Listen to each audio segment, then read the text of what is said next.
Welcome to our channel, Date with Nature.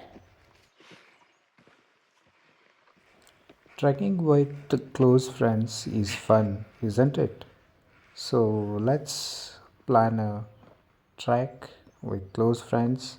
So we are here in Kuduremukh for trekking. So we will give you complete details to plan the trip with your friends. So let's begin.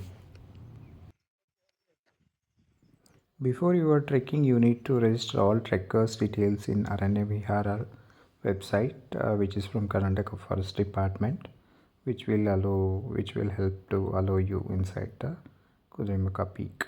So we have to cover total of 9 kilometer distance on one way, and on the way you will see a lot of good greenery and lot of small ponds, water resources, and you can sit and have fun with friends.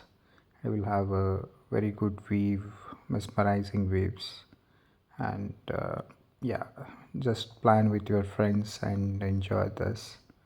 Just be prepared for this long trekking so that you won't give up in between.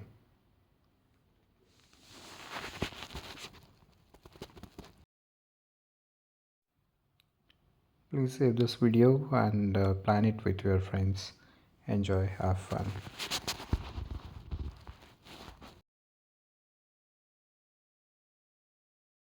Thank you for watching. Please do subscribe.